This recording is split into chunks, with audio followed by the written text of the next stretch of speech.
Graça e paz, irmãos. Vamos, em nome de Jesus, abrir a palavra na carta de Paulo aos Gálatas, capítulo 3, verso 1. Vamos então ouvir a palavra com atenção e com carinho, a palavra maravilhosa de Deus. Ó Gálatas, insensato Gálatas, quem vos fascinou para não obedecerdes à verdade, a vós perante os olhos de quem Jesus Cristo foi evidenciado, crucificado entre vós? Que Deus revele para nós esta maravilhosa verdade na palavra de Deus. Cristo crucificado, a nossa maior necessidade. Que Deus revele ao nosso coração nesta noite, em nome de Jesus. O texto diz o seguinte: ó insensatos Gálatas, quem vos fascinou para não obedecerdes à verdade, a vós perante os olhos de quem Jesus Cristo foi evidenciado, crucificado entre vós? Alguma coisa estava tirando atenção, tirando o foco de Cristo crucificado, né? Então Paulo está aqui tratando com os Gálatas. Eu tenho aqui outras versões. Ó Gálatas sem juízo, porque é sem juízo mesmo você tirar os olhos de Cristo crucificado, da mensagem da cruz, né? Então, ó Gálatas sem juízo, quem foi que enfeitiçou vocês? Na minha pregação a vocês eu fiz uma descrição perfeita da morte de Jesus Cristo na cruz. Tem uma outra versão, essa pega um pouco mais firme, né? Ela diz assim: ó caros idiotas da Galácia, vocês estão deixando a crucificação de Jesus, que eu fiz aqui uma exposição diante dos olhos de vocês sobre a crucificação de Cristo, a nossa crucificação com Cristo, não é? Então Paulo acusa os Gálatas de insensatez, não é? Insensatez inaceitável, que o apóstolo pergunta: quem os fascinou? Ele sugere que eles devem ter sido enfeitiçados, talvez, pelo inimigo maior, né? Satanás, que distraiu a atenção de Cristo crucificado. Satanás, irmãos, tem todo o interesse nesse assunto, todo. O trabalho mais perigoso de Satanás não é realizado nas caladas da noite, usando os pecadores deste mundo, mas nas reuniões religiosas de bacanas, usando bons pregadores. Então, era o que Satanás estava fazendo aqui com alguns dos Gálatas. Prostituição, impurezas, lascívia, idolatria, feitiçarias, inimizades, homicídios, crimes, mortes, são obras da carne, obras da carne. A obra sutil de Satanás está voltada para a pregação do Evangelho. Alguém sugeriu que Satanás está muito ativo nesta cidade, porque está havendo crimes.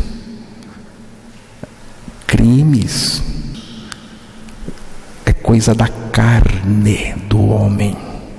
Satanás, muito provavelmente, não estava lá na hora que aconteceu o crime. É provável que ele estivesse em alguma reunião religiosa importante, fazendo o seu trabalho mais fino, mais especial, que é o trabalho de desfocar você de Cristo crucificado, distrair você. Eu espero que aqui hoje não tenha ninguém distraído, que alguma coisa esteja distraindo você da mensagem de Cristo crucificado. Hoje, no nosso tempo, temos um cristianismo que perdeu o foco da pessoa crucificada de Cristo Jesus. E nós, crucificados com Ele. A mensagem de Paulo era Cristo crucificado e nós crucificados com Cristo. Paulo não anunciava somente a crucificação de Cristo. Ele anunciava a nossa crucificação com Cristo. E aqui mesmo, na carta aos Gálatas, ele mostra a nossa crucificação de uma maneira bem nítida para os Gálatas. Vejamos, Gálatas, capítulo 2, verso 19 e 20. Veja que Paulo está sendo definido, ele está sendo nítido, específico, ele está mostrando, e foi isso que ele expôs aos Gálatas, a crucificação de Cristo e a nossa crucificação de Cristo, e o diabo se meteu no meio para tirar a atenção das pessoas do Evangelho, da nossa morte com Cristo.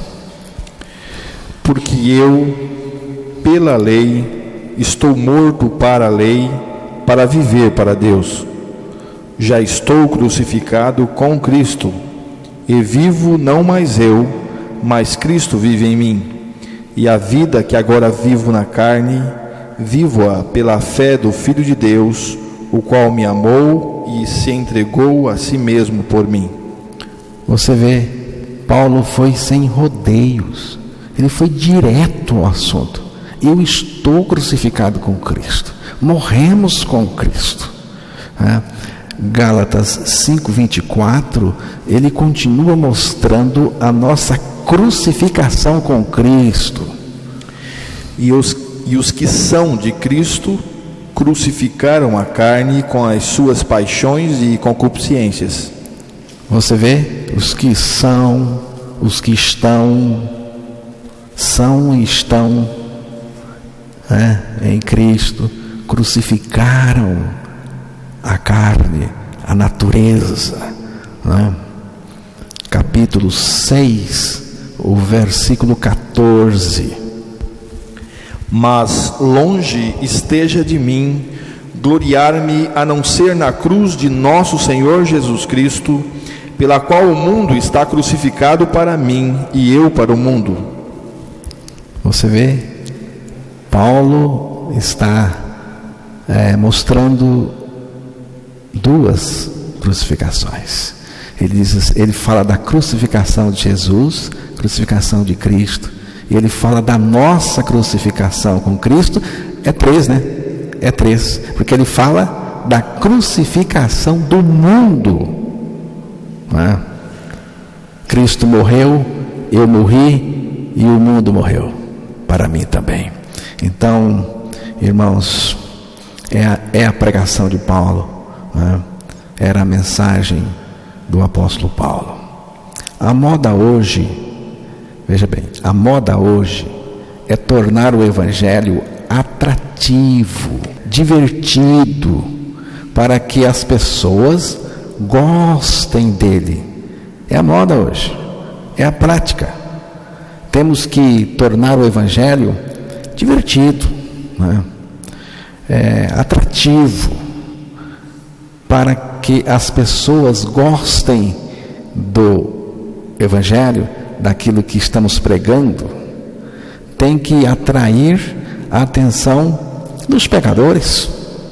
A tática é falar de uma forma que se possa atrair o maior número possível de pessoas ao grupo.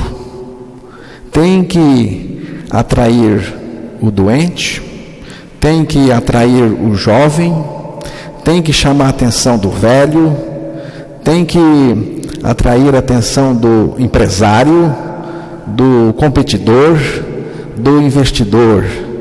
E como vamos fazer? Como fazer? Falando coisas do interesse deles. Aí você vai chamar a atenção deles, viu? Você fala coisas do interesse dos velhos, dos doentes, dos jovens. Aí você chama a atenção, porque você está falando aquilo que a pessoa gostaria de ouvir. Você está pregando aquilo que vai falar dos desejos das pessoas, né? Segundo a Pedro, segunda carta de Pedro 2, versículo 2, aí está falando dos falsos mestres, dos falsos pregadores, e vamos ouvir. E muitos seguirão as suas dissoluções, pelos quais será blasfemado o caminho da verdade. Isto aqui é muito sério, irmãos. Prestem atenção. Aqui diz: e muitos são milhares, muitos seguirão as suas práticas libertinas, e por causa deles será infamado o caminho da verdade. Você viu aqui? Os falsos mestres têm muitos seguidores.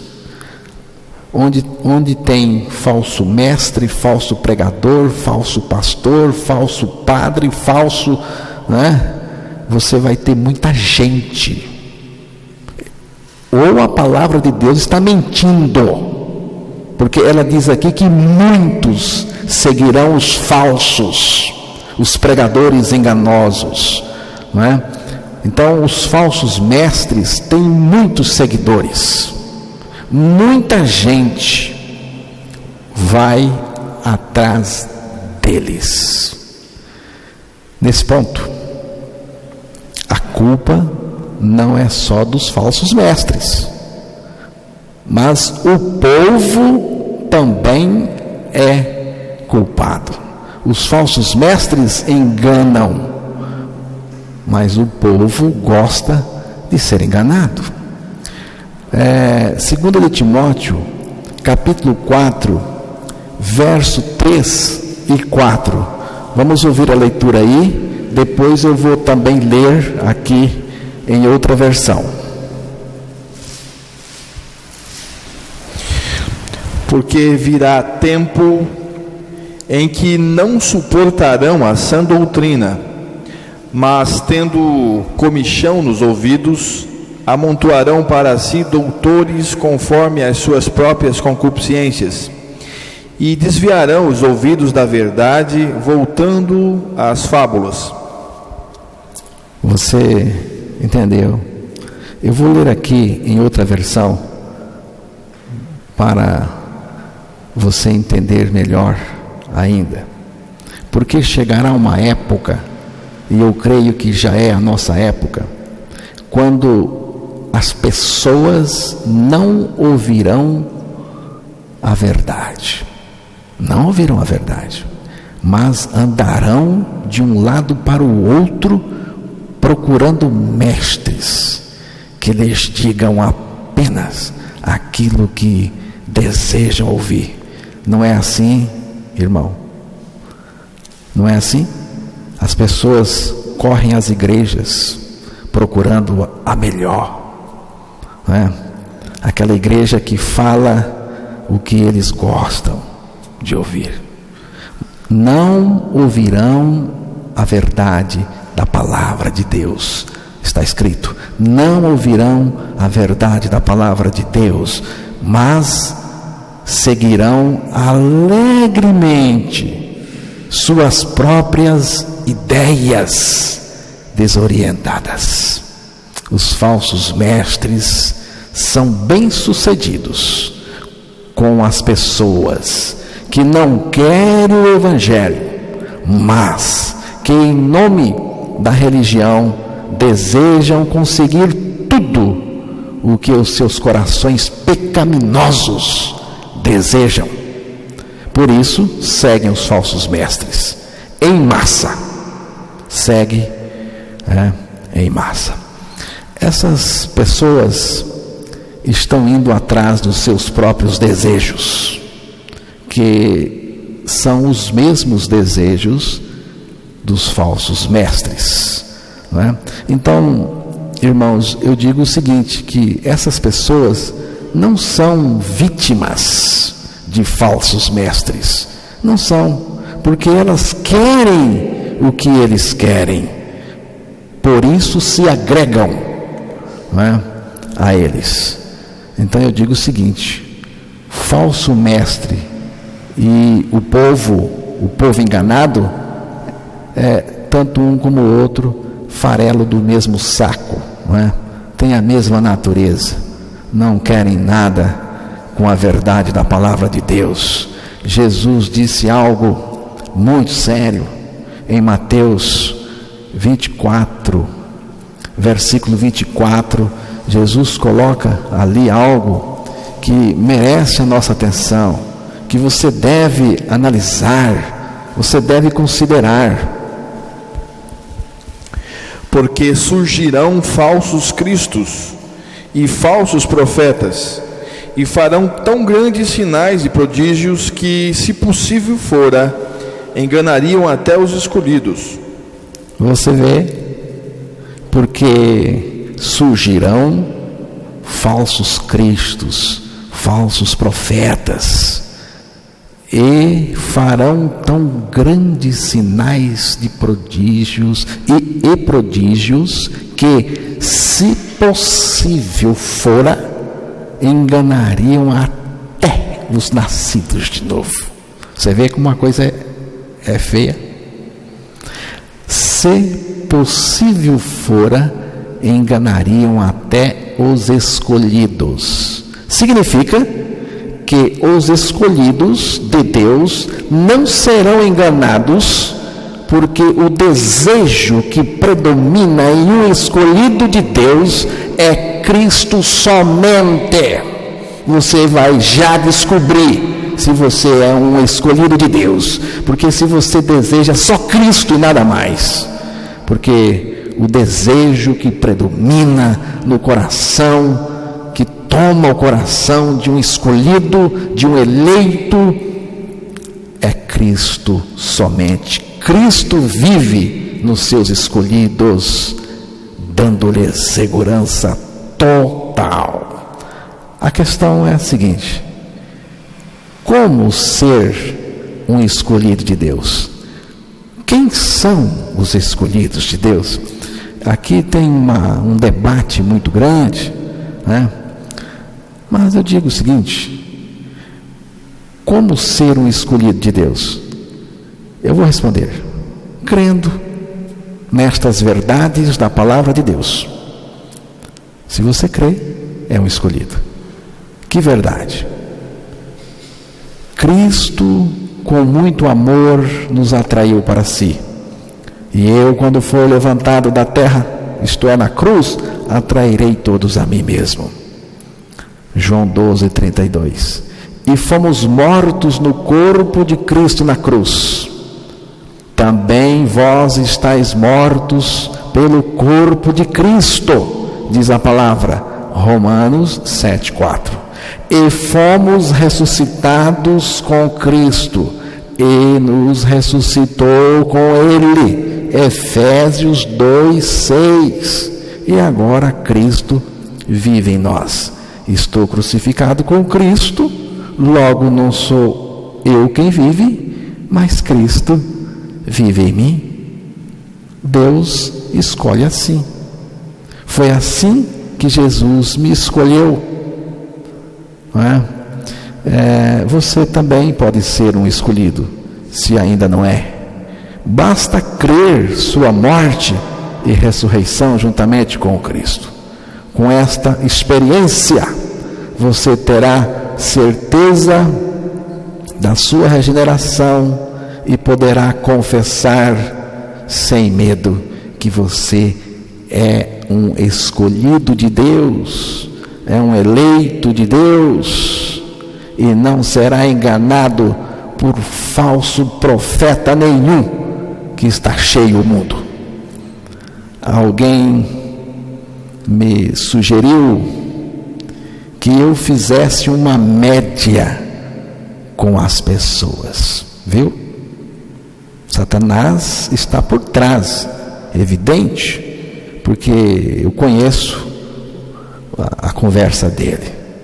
Alguém me sugeriu que eu fizesse uma média com as pessoas, que não pregasse de maneira tão enfática Cristo crucificado e nós crucificados com Cristo, porque isto assusta as pessoas, né? Então as pessoas iriam gostar. Eu jamais faria isso, jamais deixaria de pregar o Evangelho. Não é que eu não quero que as pessoas não venham para cá ouvir, não é isso, irmãos. Não é que eu não quero que as pessoas ouçam o Evangelho, não é? Não é que eu quero afugentar todo mundo daqui, não é nada disso. Eu vou dizer qual é o meu desejo, em pregar tão enfaticamente o Evangelho, de maneira radical, sem negociar nada com ninguém, né? O meu desejo é que o maior número possível de pessoas possa ouvir o Evangelho de Cristo, como Ele é. O meu desejo é que saiamos pelo mundo afora, pregando o Evangelho da nossa morte com Cristo, viu? Se este Evangelho salvou você, então pregue a outro o mesmo Evangelho que te salvou, indique a outro, conte para outro. O meu anseio, irmãos, é que a retidão, a pureza e a santidade, a retidão prevaleça sobre o pecado. O meu desejo intenso é que o pecado não prevaleça em ninguém, muito menos em mim e em nós aqui. O meu desejo, eu vou dizer aqui para você, o meu desejo é expor Cristo crucificados com todos nós nele, na cruz.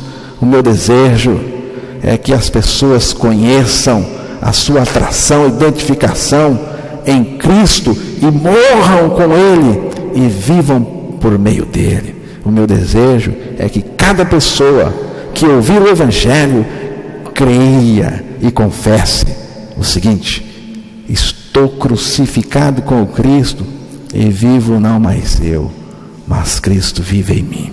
O meu desejo, irmãos, é que cada pessoa experimente libertação real do pecado através da sua morte com Cristo na cruz. Meu desejo é que você aqui experimente libertação de fato do pecado.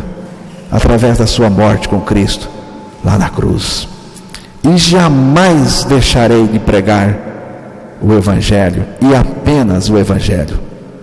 Irmãos, o Evangelho é suficiente para nós, é suficiente para cada necessidade nossa.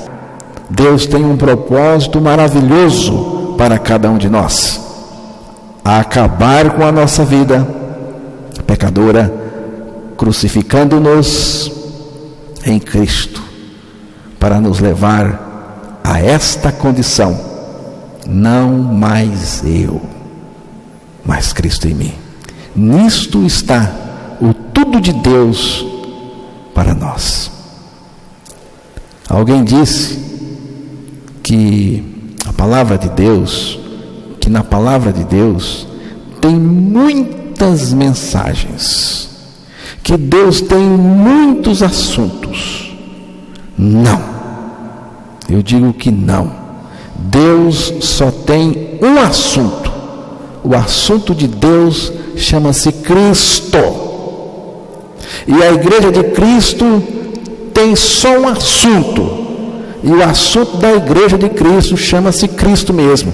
É Ele mesmo. A mensagem do pregador escolhido, do renascido, a mensagem só tem um conteúdo: Cristo e este crucificado. 1 de Coríntios, capítulo 2, verso 2.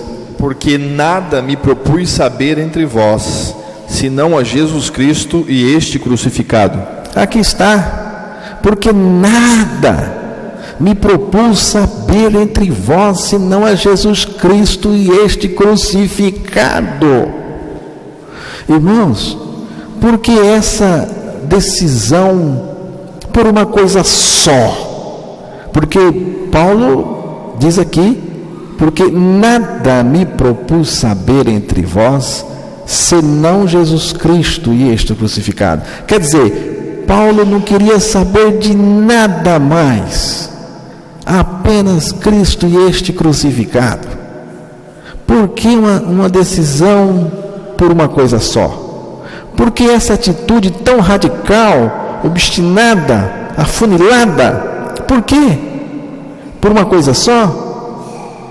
Vou lhes responder: porque fora de Cristo crucificado não existe salvação para ninguém.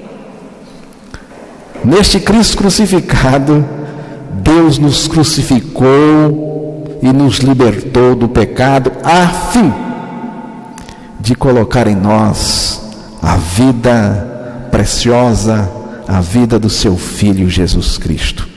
Então, qual era o interesse de Paulo? Paulo chegou e já chegou rasgando o verbo, já chegou dizendo logo: nada decidi saber entre vós, senão Jesus Cristo e este o crucificado. Então, qual era o interesse de Paulo por eles? Qual era o interesse que Paulo tinha pela igreja, pelas pessoas que estavam ouvindo o Evangelho? Qual que era o interesse de Paulo? Eu vou dizer para os irmãos qual era o interesse de Paulo nas pessoas da igreja e nas pessoas de fora da igreja. Não era arrancar dinheiro delas, não era acumular patrimônio para ganhar espaço entre os poderosos, viu? Não era torná-los, aqueles irmãos, celebridades. Não era prosperá-los materialmente. O interesse de Paulo era o mesmo interesse de Deus por eles: dar-lhes Jesus Cristo e este crucificado. Interesse de Deus, interesse de Paulo e o meu também. Eu creio, irmãos, que se eu anunciar somente Jesus Cristo crucificado para os irmãos, eu terei anunciado tudo o que vocês necessitam, porque Jesus Cristo, Ele é o suprimento, Ele é aquele que preenche cada necessidade nossa. A minha necessidade é de Cristo. Eu não tenho necessidade de outra coisa senão de Cristo. A necessidade da igreja de Cristo é dele mesmo. Nós necessitamos de Cristo. Alguém poderá perguntar: só Cristo crucificado? Porque alguém já disse isso para mim. Ué, lá você só prega Cristo crucificado e nada mais? Deus não tem outro testemunho que não seja Cristo e este crucificado? Não.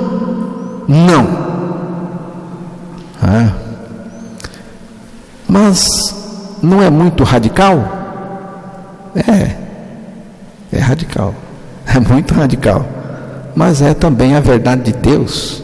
Foi o que Deus mandou pregar, né? Nós não podemos perder esse foco, Jesus Cristo e este crucificado. Todas as vezes que nós perdemos esse foco, nós vamos ter as maiores aberrações espirituais, que é o que acontece por aí. Há algum tempo, acho que você lembra, o Fantástico apresentou uma reportagem sobre a perda de foco. A reportagem mostrou que as pessoas que estão envolvidas com várias coisas, né, ao mesmo tempo, perde o foco facilmente e passa a ter dificuldade em se concentrar numa coisa só. É a dificuldade da igreja hoje, irmãos. A igreja pós-moderna está envolvida com tantas coisas e ela perdeu o foco, Cristo Jesus.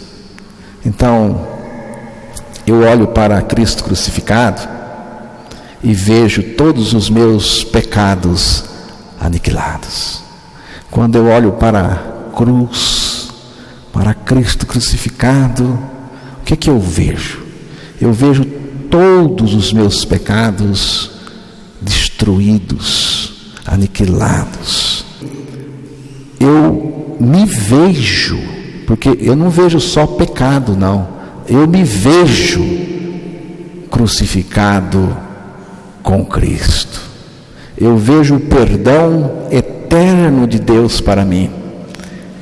Eu vejo que Satanás e todo o seu bando foram atingidos em cheio pelo golpe poderoso do Calvário. Lá, irmãos, eu vejo um novo e vivo caminho direto para a presença do Pai, pela carne rasgada de Jesus. Eu vejo libertação total e garantia de uma salvação eterna para mim. Cristo naquela cruz fez tudo por mim e para mim. É como um presente, irmãos, que já está na caixa, embrulhado, com um laço de fita e tudo. Você só tem que estender a mão e pegar pela fé. É um pacote, é um presente, é pegar ou largar. É o que você pode fazer. Você pega ou larga. E eu só posso pegar pela fé, né? É só o que podemos fazer. Você não precisa acrescentar nada ali, viu? No presente de Deus, nada no que Cristo fez por você na cruz do Calvário. É graça do começo ao fim. Ele nos levou a morrer com Ele a fim de nos tornar participantes na sua vida. Aceite sua morte com Cristo na cruz e receba em você a vida de Cristo. A vida de Cristo é a nossa única garantia de salvação eterna. Viu? aceite sua morte com Cristo. Ao aceitar sua morte, você já vai encontrar a vida de Cristo em você operando.